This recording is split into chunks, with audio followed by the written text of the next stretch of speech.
मिर्जापुर का 2022 का चुनाव बाहर से देखने पर तो सब कुछ साफ लगता है ना। लेकिन जब आप नतीजों को करीब से देखते हैं तो एक बहुत ही दिलचस्प पहेली सामने आती है। एक तरफ एक पार्टी की बड़ी जीत है तो दूसरी तरफ हारी हुई पार्टी की एक जबरदस्त वापसी। तो आज हम सिर्फ हेडलाइन से आगे बढ़कर उस असली कहानी को समझेंगे जो ये आंकड़े हमें सुना रहे हैं। देखिए, मिर्जापुर उत्तर प्रदेश की सियासत का एक बहुत ही अहम हिस्सा है। तो हम जो ये करने जा रहे हैं वो एक तरह का पॉलिटिकल पोस्टमार्टम है। हम इस क्षेत्र की राजनीतिक सेहत को समझने की कोशिश करेंगे कि इसकी असली ताकत क्या है और कमजोरियां कहाँ हैं। और यही यही इस पूरे चुनाव की सबसे बड़ी पहेली है। एक तरफा जीत दिखती है, लेकिन उसी के नीचे हारी हुई पार्टी का एक मजबूत पुनरुत्थान भी है। ये विरोधाभास हमें क्या बताता है? यही वो सवाल है जो आज हमारी इस पूरी पड़ताल को दिशा देगा। आखिर सत्ता के नीचे चल क्या रहा था? तो इस सियासी पहेली को सुलझाने के लिए सबसे पहले हमें जमीन पर उतरना होगा। लोगों की आवाज सुननी होगी। वो कौन से मुद्दे थे जो मिर्जापुर के आम वोटर के लिए उनकी रोजमर्रा की जिंदगी में सबसे ज्यादा मायने रखते थे। और ये बात समझना बेहद जरूरी है।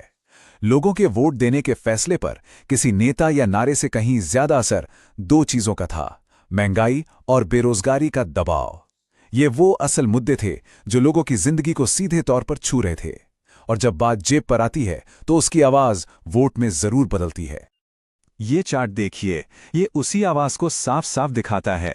चाहे शहर हो या गांव, लोगों की सबसे बड़ी चिंताएं एक ही थीं।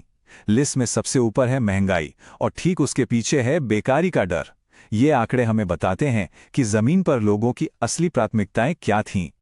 तो अब जब हम जमीन की हकीकत समझ गए हैं, चलिए इसे चुनावी आंकड़ों से जोड़कर देखते हैं।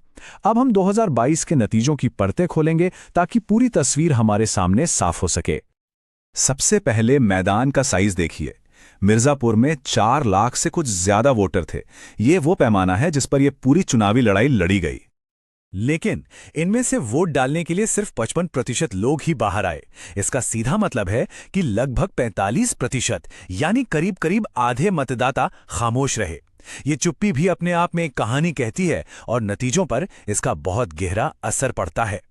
और ये रहे वो नतीजे। बीजेपी को मिला 52% से ज्यादा वोट, जबकि समाजवादी पार्टी को मिला लगभग 34.5%। पहली नजर में तो ये एक साफ एक तरफा जीत लगती है। जीत का अंतर भी कोई छोटा नहीं था, करीब 40,000 वोटों का।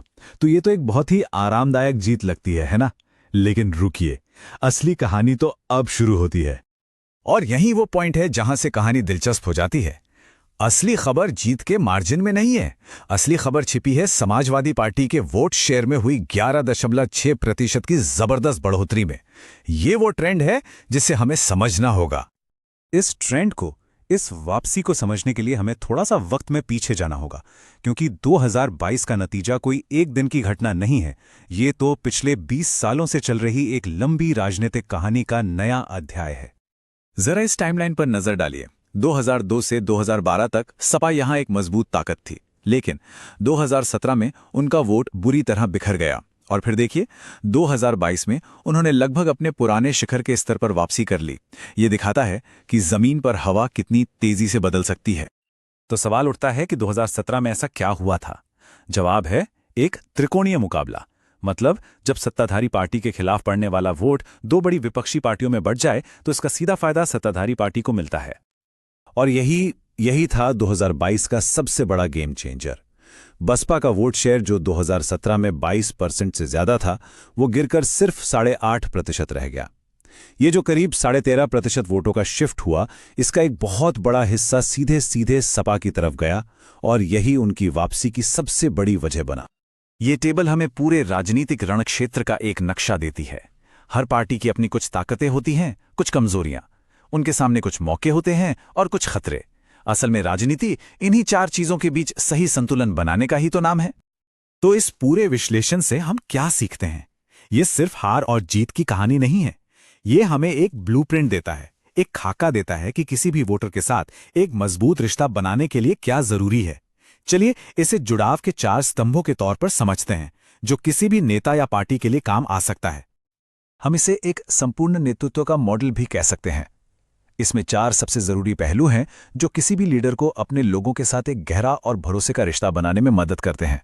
एक साफ वादा, उस वादे को पूरा करने की क्षमता, एक सच्ची कहानी जो लोगों से जुड़े और उस कहानी को लोगों तक पहुंचाने के साधन।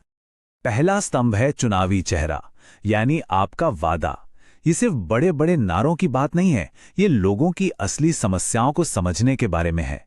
उनकी सड़क, उनका पानी, उनके बच्चों के लिए नौकरी और इन समस्याओं को दूर करने का एक ठोस वादा करने के बारे में है।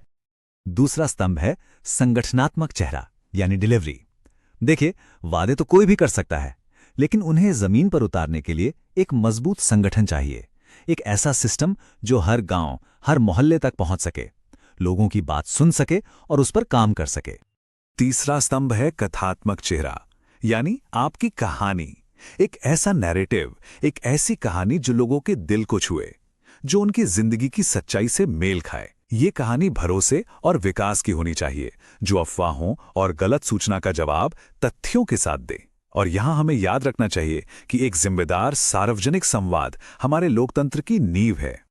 और चौथा और आखिरी स्तंभ है संसाधन चेहरा, यानी आपके साधन। अपनी बात और अपने काम को लोगों तक पहुंचाने के लिए सही रिसोर्सेज का होना बहुत जरूरी है, चाहे वो लोगों से सीधे मिलने के पारंपरिक तरीके हों या फिर आज के डिजिटल टूल्स, ताकि आप हर वर्ग तक, खासकर युवाओं तक अपनी पहुंच बना सके। इन सभी तरीकों में लोगों की निजता और सहमति का सम्मान करना, जैसा कि भारत का डीपीडीपी ढांचा हमें बताता है, एक स्थायी विश्वास बनाने के लिए महत्वपूर्ण है। तो मिर्जापुर का ये पूरा विश्लेषण हमें आखिर में कहां लेकर आता है? इसका अंतिम सबक सिर्फ एक चुनाव जीतने या हारने के बारे में नहीं है, ये लोकतंत्र की आत्मा के बारे में है। तो अंत में बात बस इतनी सी है, एक लोकतंत्र में वोटर का भरोसा ही सबसे बड़ी दौलत है। ये आपको विरासत में नहीं मिलती, इसे कमाना पड़ता है हर एक दिन, अपने काम से, अपनी नीयत से और एक साफ उद्देश्य से। यही वो चीज है जो राजनीति से भी परे है। अगर आप एक जन केंद्रित नेता बनना चाहते हैं और अपने निर्वाचन क्षेत्र को ऊपर उठाना चाहते हैं, तो blueprintstrategies.ai से mgr@blueprintstrategies.ai पर संपर्क करें या 08042041602 पर कॉल करें। राजनीति से परे उद्देश्य